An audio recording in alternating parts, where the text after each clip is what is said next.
තෙරුවන් සරණයි සියලු දෙනාටම මා මේ මොහොත වෙන විට වැඩ සිටින්නේ පින්වත් පිච්චන්දියාව කඳුමුදුන තුලයි. මම ආද මෙතනට වැඩම කළේ කඳුමුදුන තුල අපි නිර්මාණය කරන්නට ආරම්භය ඇති කරගත්ත ශ්‍රී ලෝකස් මහා සෑය පිච්චන්දියාව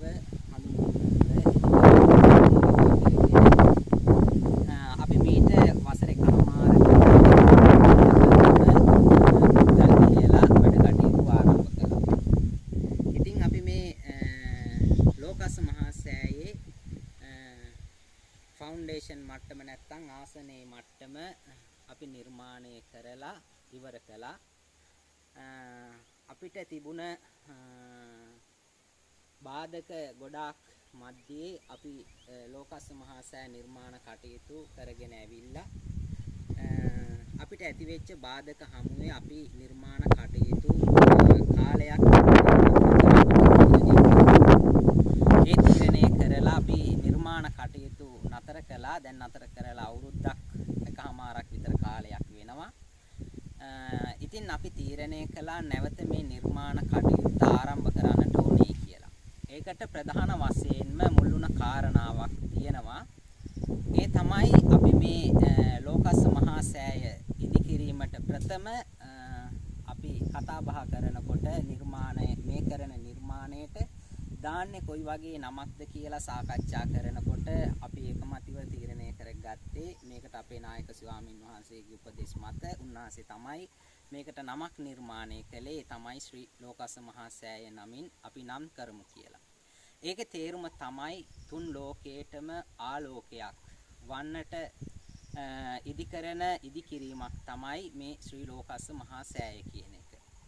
ඉතින් අපි ඒ තීරණය කළලා චෛත්‍ය හදන්නට තැනක් තෝරගෙන අපි නිර්මාණ කටයුත්ත ආරම්භ කළා.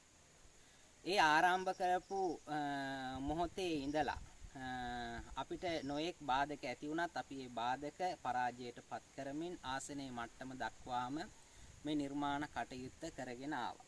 අපි ආසනයේ මට්ටමින් නතර කරලා අවුරුදු 1මාරක් වගේ කාලයක් යනකොට මේ අතරේ අපිට මේ කඳු මුදුන තුල අපිට අපි හිතා ගන්නට බැරි දේවල් කීපයක් සිද්ධ වුණා. ඒ තමයි මේ කඳු මුදුනට මීට ප්‍රථම කිසිම දවසක ඒ කියන්නේ පොළොව මට්ටමේ ඉඳලා අඩි 150ක් 200ක් තරම් උසකින් මේක පිහිටලා තියෙන්නේ තනි තැන පිහිටපු කන්දක්. මේ කන්ද තුලට කිසිම දිනක අලියෙක් ඇතෙක් ඒ වගේ ලොකු සතෙක් මේ කන්දට නැගලා නැහැ. නමුත් අපි මේ චෛත්‍ය නිර්මාණ කටයුතු ආරම්භ කරලා ආසනයේ මට්ටම නිමා කරලා නතර කරලා තිබුණ මේ ටික කාලය ඇතුළත ලොකු විශාල ඇතෙක් දෙපාරක් මේ කඳු මුදුන තරණය කරමින් මේ ලෝකස් මහා සෑය නිර්මාණය කරන මේ පුද බිමට ඇවිල්ලා මේ අපි චෛත්‍ය ආරම්භ කරන්න ආරම්භය ඇති කරගෙන තියෙන මේ ආසනේ වටා කැරකිලා ගිහින් තියෙනවා. ඒ පිළිබඳව සාක්ෂිත් එක්කම අපි මේ රූප රාම තුලින් අපිට පෙන්නන්නට පුළුවන් එයා නැගලා තියෙන විදිහ ඒ වගේම තමයි එයා ඇවිල්ලා අපේ සංඝාවාසයේ පැත්තට තමයි එයා බැස්සේ. ඒ බැහැලා ඉවර වෙලත් තිබුණ කිසිම පැලයකට ගහකට අඩුම තරමේ අත්තකට කොළයකට තරම්වත් හානියක් සිදු නොකළ නැවතත් එයා ලෝකස් මහා සෑය පුද බිමට ඇවිල්ලා එතනින් බැහැලා ගියා. ඉතින් අපි මේක නිර්මාණය කරන්නට ප්‍රථම අපි මේ චෛත්‍යයට නම දානකොට අපි තීරණය කළේ තුන් ලෝකයටම ආලෝකයක් වෙන්නට. ඉතින් එතනින් අපිට අදහසක් ආවා අපි මේ චෛත්‍යයට දාපු නම කොයිතරම් දුරට යථාර්ථයක් වෙලා තියෙනවද? ඒක කොයිතරම් දුරට සාර්ථකද කියලා. ඒ මොකද මනුස්ස ලොව, තිරිසන් ලොව, බ්‍රහ්ම ලොව මනුස්ස ලොවත් බ්‍රහ්ම ලොවත් අතර ඇති සියලුම විඥාන ලෝකවලට අවධානය යොමු වෙච්ච තැනක් බවට අපිට සාක්ෂි සහිතවම මේක අපිට දැක ගන්නට අවස්ථාව ලැබිලා තියෙනවා. ඒ නිසා අපි තීරණය කළා දැන් මේක අපිට පමණක් නෙමෙයි වන්දනාමාන කර ගන්නට අවශ්‍යතාවයේ තියෙන්නේ අපේ නමේ අර්ථයට අනුව අපි මේක තැම්පත් කරන්නට ඉන්න ධාතුන් වහන්සේලාගේ ඒ ධාතුන් වහන්සේලා වන්දනාමාන කර ගැනීම සඳහා තිරිසන් ලෝකයේ ඒ වගේම තමයි මනුෂ්‍ය ලෝකයත් බ්‍රහ්ම ලෝකයත් අතර තියෙන සියලුම විඥාන ලෝක මේ අය අපේක්ෂාවෙන් බලාපොරොත්තු වෙනවා. ඒ නිසා අපි මේ අයගේ අපේක්ෂාව තව දුරටත් සිහිනයක් නොකර තවත් ප්‍රමාද නොකර අපිට කොයිතරම් බාධක තිබුණත් කොයිතරම් අපහසුතාවයන් තිබුණත් අපි මේ නිර්මාණ කටයුතු ආරම්භ කරන්නට ඕනේ කියන තීරණය අපි ගත්තා. ඒ නිසා අපිට අපහසුතාවයන් තියෙනවා, අමාරුකම් තියෙනවා. නමුත් ඒ අමාරුකම් අපහසුතාවයන් ඉගෙන අපි මේ නිර්මාණ කටයුත්ත ඉදිරියට කරගෙන යෑමේ අදිෂ්ඨානය ඇති කරගෙන නැවතත් මේ කැලෑවට පත් වේගෙන යන මේ පුදබිම සුද්ධ පවිත්‍ර කරලා නැවතත් නිර්මාණ කටයුතු අපි තීරණය කළා. ඉතින් මේ සඳහා දායකත්වයේ දක්වන්න පුළුවන් පින්වත් පිරිස ඔය අය අතරින් ඕනම කෙනෙකුට දායකත්වයේ දක්වන්න පුළුවන් ශ්‍රම දායකත්වයේ ඒ වගේම තමයි ගඩොල් මැටල් වැනි සමිති කම්බි මේකෙන් අපිට දායකත්වයේ දක්වන්න පුළුවන්. ඉතින් ඔය අයගේ දායකත්වයේ ලබා දෙන්න. ඒ මොකද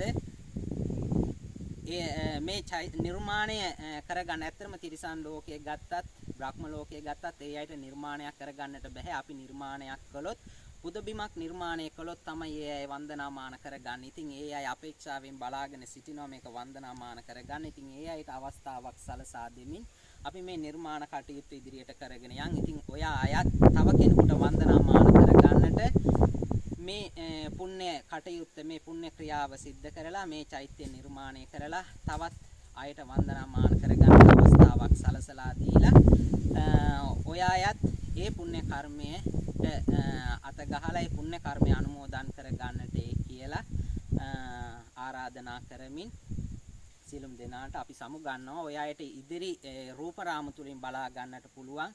අපි කිව්ව මේ කන්දට එතා නැගලා තියෙන්නේ කොයි පැත්තෙන්ද, එතා බැහැලා තියෙන්නේ කොහොමද, එයා මේ චෛත්‍යයේ වටේ කැරකිලා තියෙන විදිහ අඩි සලකුණු එක්කම. මොකද අපිට එයා ආපු දවසට පහුවදාම මේ වීඩියෝ එක ගන්න බැරි වුණා පැවතුන වර්ෂාවත් එක්ක. ඒ නිසා වැස්සට තෙමිලා අඩි ටිකක් මැකීගෙන යන අවස්ථාවක්. නමුත් අපි ඔය අයට දක්නට අවස්ථාව සලසලා දෙන්නම්. ඒ හස්ති රාජ්‍යය ඇවිල්ලා මේ චෛත්‍ය මළුව වටේ ඇවිදලා තියෙන ඒවා, ඒ වගේම තමයි ආපු දේවල්. එතකොට අපි දී කොට වලින් සකස් කරපු පඩිපෙලක් තිබුණේ. ඒකත් ටිකක් විනාශයකට පත් වෙලා තියෙනවා. එයා නගිනකොට බහිනකොට ඒ වගේ සියලුම රූප රාමු ඔය අයට දැක ගැනීමට අවස්ථාවක් සලසන්නම්. හොඳයි, ඔය සියලු දෙනාටම තෙරුවන් සරණයි. ඔබට මේ දක්නට ලැබෙන්නේ හස්ති රාජයා ගමන්ගත් මාර්ගය. ඊටම දුෂ්කර අයුරින් තමයි ඔහු මෙම මාර්ගයේ ගමන් ගෙන තිබෙන්නේ. ඉතින් ඊටම දුෂ්කර අයුරින් නැගපු මේ මාර්ගය ඔබට පේනවා ඇති. ඔහු ගමන්ගත් මාර්ගයේ මන් සලකුණු අපට දක්නට ලැබෙනවා. ඊටම බෑවුම් සහිත ප්‍රදේශයක්. මේ කන්ද බොහෝ තනි තැන පිහිටපු කන්දක් නිසා බොහොම අමාරුවෙන් තමයි ඔහු මේ කන්ද තරණය කරලා තියෙන්නේ. එක් අවස්ථාවක් නෙමෙයි, මේ වෙනකොට දේවතාවක් ඔහු මේ කන්ද තරණය කරලා මේ ලෝකස්ස මහා සෑය ඉදි කරන මේ පුදබිමේ ඔහු ගමන්ගෙන තිබෙන. ඒ වගේම තමයි අපි ලෝකස්ස මහා සෑය ඉදි කරන්නට දාපු අත්තිවාරම නැත්නම් ආසනයේ වටා ඔහු ගමන් කර තිබෙනවා.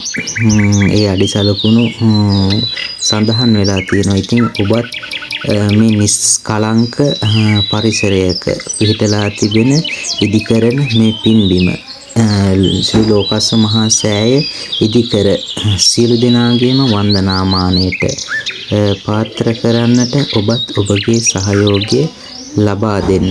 සියලු දෙනාටම තෙරුවන් සරණයි.